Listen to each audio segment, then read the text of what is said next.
the Mission Dorothy podcast with your hostess, Tamika's Williams.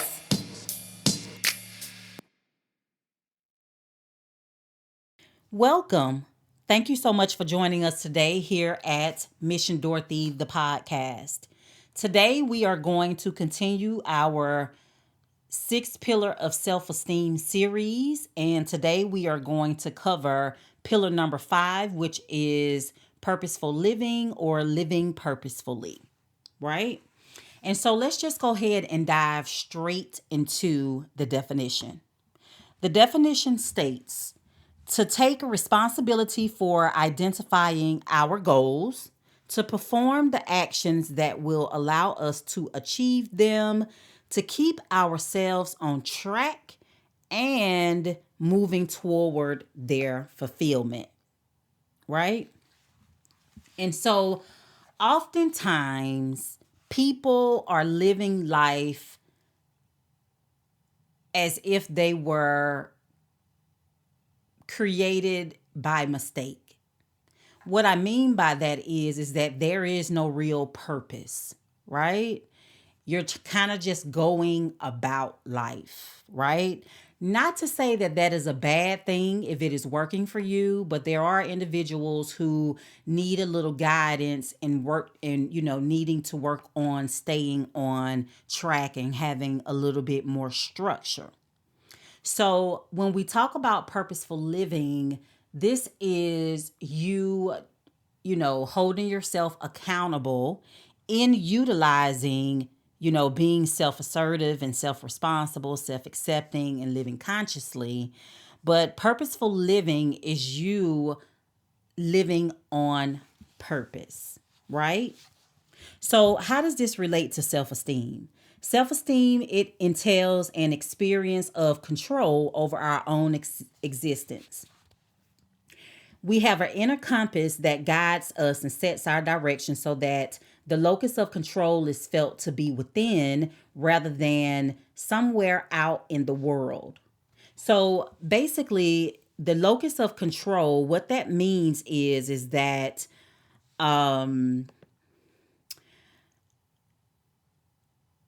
people believe that they have control over the outcome of events in their lives opposed to external forces having control over your life, right? And so, in contrast, a person with low self esteem feels herself primarily under the control of external events, right? She feel that she does not have control over her life, whether that is her parents, whether it's her husband, boyfriend, the girlfriends, her life is being controlled by everyone else but her, right? Or it can even be situations that is controlling your life and how you decide to move throughout this life as well. So it doesn't always have to be people. It can be situations, it can be thoughts, it can be past traumas, mindset that is controlling how you decide to live your life as well, right? It can be that Instagram envy where you are being envious of other people and trying to live your life according to or copycat of someone else's versus you living purposefully and authentically, right? And so when a person has low self-esteem and they feel that their life is being controlled by external forces, then she responds to life passively, not positively. But a woman with low self-esteem and she is allowing external events to control her life path often is living a life passively rather than proactively, right? This difference in life pattern is a reflection of the degree to which a woman operates by conscious purpose, right? So our purpose organize and focus our energies, right? So if we know what our purpose is, then our energy will follow that. So let me give you a good example here of how I feel that I've been able to live purposefully, right? So when I was around age 27, I was, working as a cosmetologist. And some of you may know, some of you may not know, but my first career, I was a cosmetologist for 15 years. And I say that this is where God placed me because this was not a choice by me. I literally went into school to use the restroom to change clothes, and came out signed up, right? And so I had never thought about being a hairstylist. I wasn't the girl doing all, I wasn't the girl with all the hairstyles. I wasn't in the salon all the time. I could not do hair. I was really team ponytail and bang, right?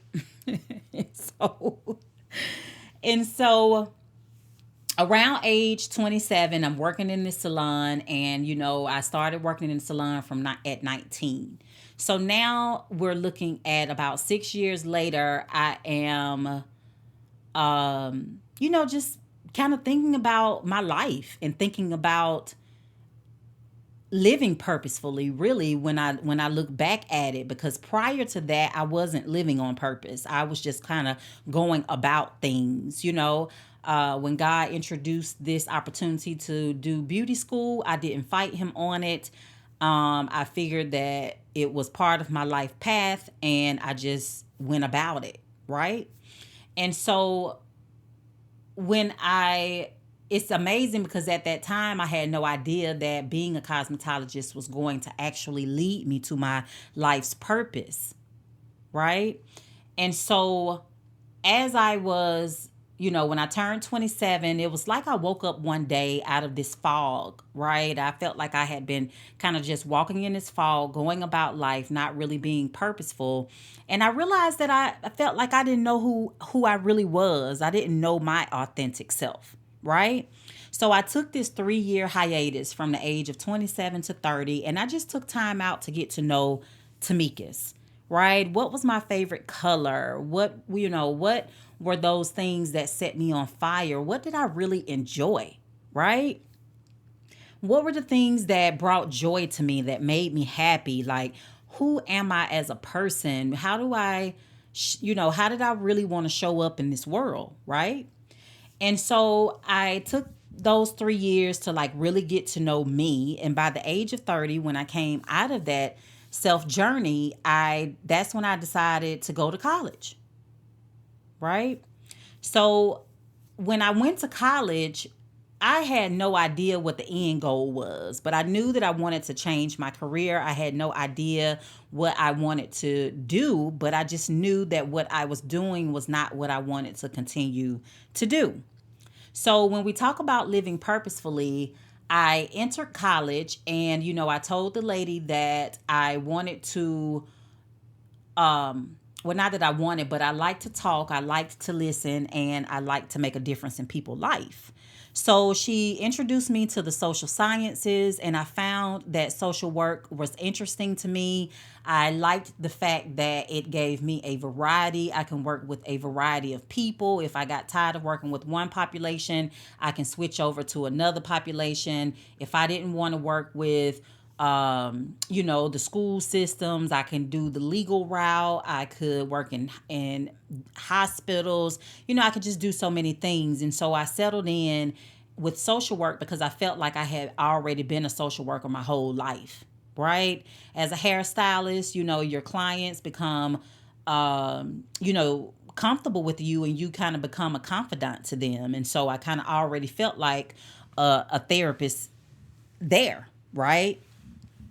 So as I started college, I decided that I wanted to start taking jobs with different populations so that I can see if I wanted to work with certain populations or not, right? Throughout this process, I worked at a daycare, and I decided that I didn't want to work with really small children, right?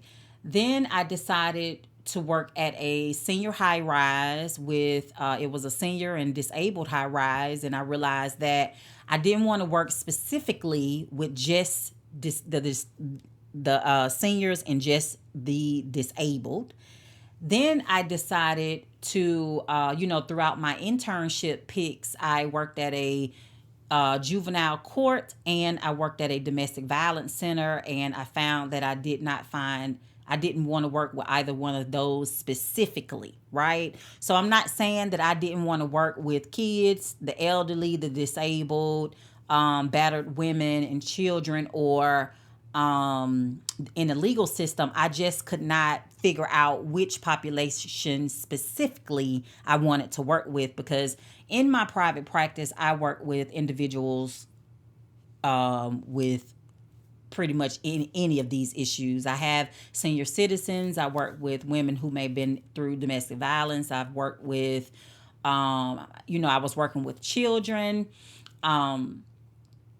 And I've worked with individuals with disabilities in my private practice. And so it's just that I was just trying to figure out, who was my ideal client, right? What population was I most comfortable with? What population did I think I could do the best work, with? So long story short, I was trying all of these different populations, and I also purposefully chose these two because I did want to have some experience in working with each one of these populations also, right? And so once I graduated, I started working. Once I got my bachelor's degree, and then once I got my master's, I started working, and I realized that I enjoyed working with families. I enjoyed working with parents and children, right? And so over time, throughout my jobs, I realized that I really enjoyed working with adults. And, my last job where I worked for someone else, I was working at a community service board. And initially, I started out working with children, right? I was in the child and adolescent department. And then I ended up switching over to the adults. The agency switched me over to adults. So I was initially working in a elementary school and high school as a therapist, and then they started having me work with adults. And I found that working with adults, I really enjoyed it. I felt like I could really be me. I felt like it was not as hard trying to pull information out of adults, like it can be with kids sometimes. And I just really enjoyed working with adults. And so if you know, up to this point, you can see how I was making moves on purpose. You can see how my energies was basically in line with my goal, with my purpose, right? And so at this point, I started working with adults at my last job, and I really enjoyed it. And so I started my private practice, and I would work my job during the day, and then I would work my private practice in the evenings and on the weekends. And over time, I started working with children and adults, but recently I've decided to kind of phase out kids, and now my ideal population is adults, and working with adults and couples, right? So I do individual with adults, and then I do couple, marital, premarital therapy, right? And so, as you can see from the beginning at age 27, I purposefully decided to do my own self journey to connect to my authentic self and really get to know who I was as a woman. And then at age 30, I decided to purposefully change my career and find my passion in a career that I knew I could do, that I would feel comfortable doing for the rest of my life, right? And then over the years of getting my education, and after receiving my education, I started to, look into what populations I wanted to work in and what populations I was more comfortable working with. And I took those jobs to get that experience, not only to find my ideal population, but also to get the experience in all of those areas, such as, like substance abuse and domestic violence, and working with seniors and the disabled, and those populations. So my whole goal was I wanted to be a well-rounded therapist, right? I didn't want there to be a client that I couldn't work with, right? Working at a community service board, you come into contact with all kinds of diagnoses. And so even though I did not like the organization, I loved the experience that I received there, right? The environment and the organization was really tough. It was a tough place to be, but I had to keep telling myself that I was there for a purpose, and my purpose was to gain as much experience working with the different working with different diagnoses, mental health disorders, so that I can be a well-rounded therapist. I didn't want to limit myself. I wanted to be able to work with and identify I just wanted to be really comfortable in my knowledge when it came to mental health. And I felt that that organization, or not the organization, but my actual job duties and the actual clients that I worked with were vital to my ultimate goal, which was having my own practice, right? So now here I am in my own practice, and I have my ideal client, which is adults, specifically adult women. I do work with adult men as well, and I also do couples therapy. I do couples, marital, and premarital therapy in my practice. And so, as you can see, that time span between 27 and up to now, my choices were made on purpose. My energy was placed behind my goal, right? I set the goal of having my own practice, and then my energy was put behind that. I wanted to have my own practice working with my ideal clients, and my energies were placed behind my goal, right? So that I can accomplish my goal. Now, I'm not saying that it was all peaches and cream, because it was not. I worked at some places where I, as a woman, and especially just as a woman, I worked in some places where it was really hard. Everybody was not as comfortable with me, with me being an educated Black woman. Let me just keep it real. A lot of people felt uncomfortable for some reason, and as I always say, that's not my responsibility. That was theirs. To look within themselves to see what was it about me or my personality that made them, feel a certain kind of way, right? And so, I always remained respectful and professional, but, you will come across people on the job that may not be as happy for you as you are for yourself and your education and your knowledge, right? And so, not many people, going back to our episode on self-assertiveness, will honor your intelligence, right? And so definitely went through that on a lot of my jobs. And that's how I really knew that I was meant to be an entrepreneur, right? Just don't like how, I just don't like the setup of some organizations, right? I'm not there to make best friends. I'm not there to be mistreated. I'm not there to be, severely underpaid. I'm not there to continue to make somebody else's goal true or achieved, and not achieving my own goals, right? So as you can see, purposeful living is, like I said at the beginning, it's all about you putting, setting your goal and putting your energies behind that. This is you providing structure for your life. This is you making sure that, just doing the work in order to figure out where you fit, where you belong when it comes to this life, as far as whether it's your career, or whether it is, in a relationship, right? We need to be more purposeful as well in our relationships, right? And so let's talk about that a little bit. Even in relationships, we have to really work harder at being purposeful, right? We have to really work at being present and loving intentionally and getting in relationships purposefully, not just falling into stuff, right? Because when you just fall into stuff, you end up falling for a little bit of everything and standing for nothing, right?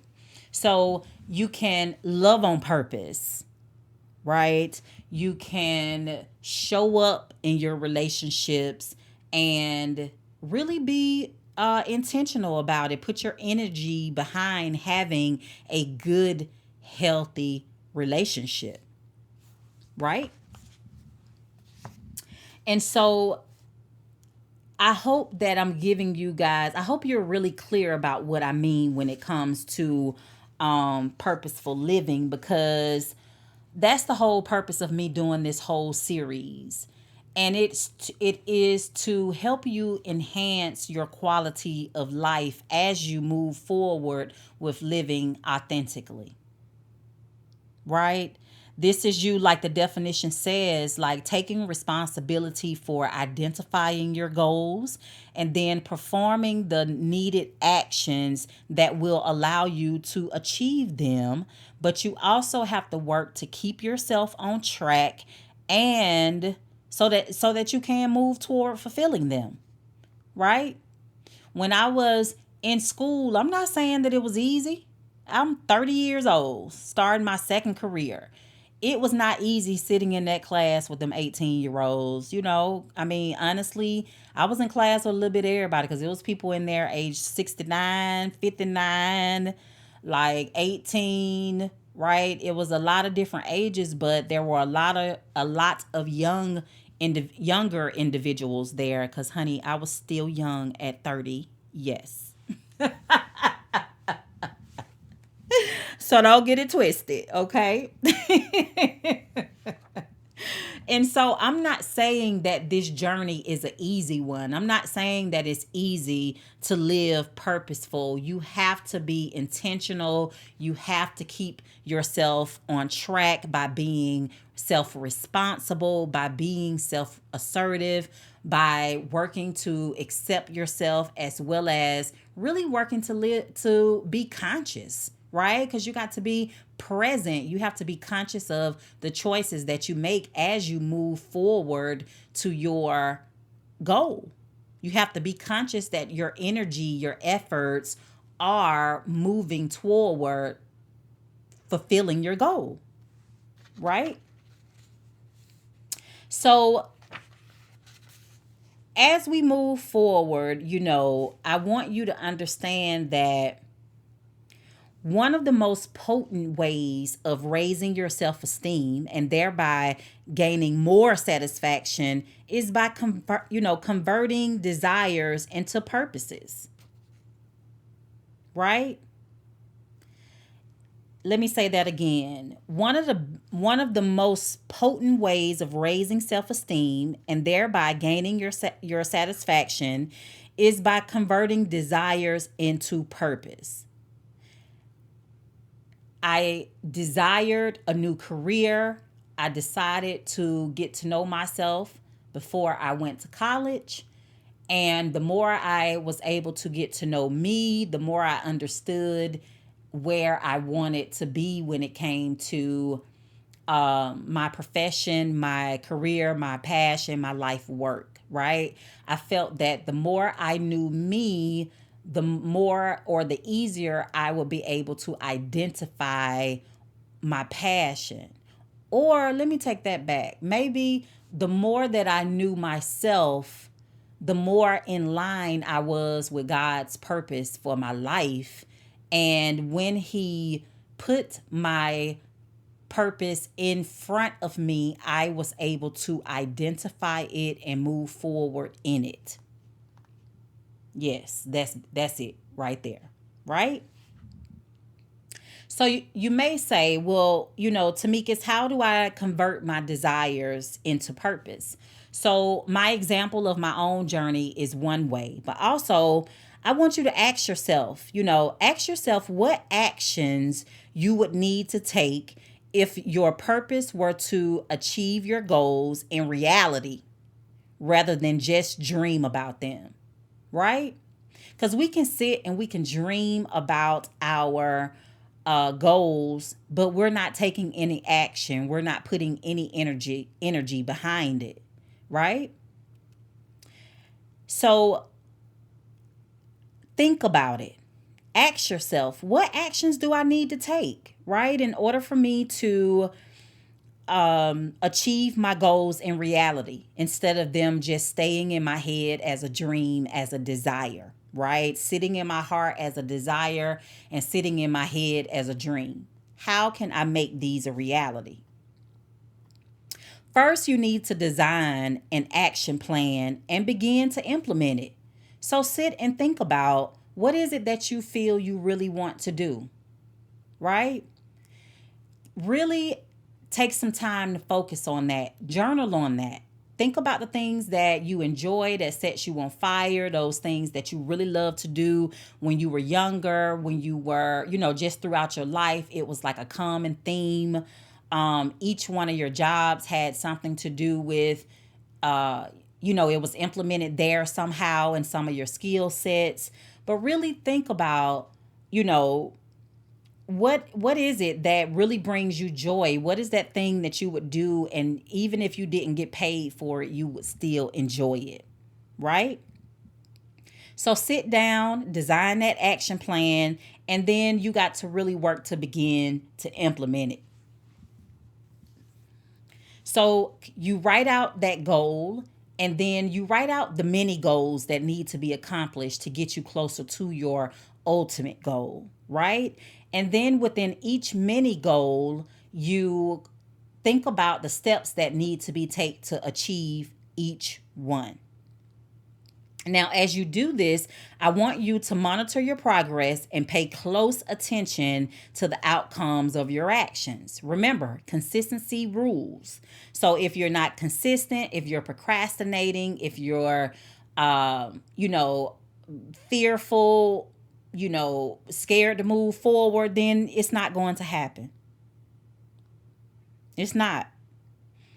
This takes bravery and courage, spontaneity, and you have to be open, right? So as you monitor your progress and pay close attention to the outcomes of your actions, adjust your plans and behavior when necessary. This is a working document, right? So there are going to be some adjustments that need to be made, right? There are going to be some behavior changes that need to be made. There's going to be some maturity that has to happen. There's going to be some behavior you will have to let go in order for this to happen. There will be people you may have to let go in order for this to happen, because everybody is not going to be team you.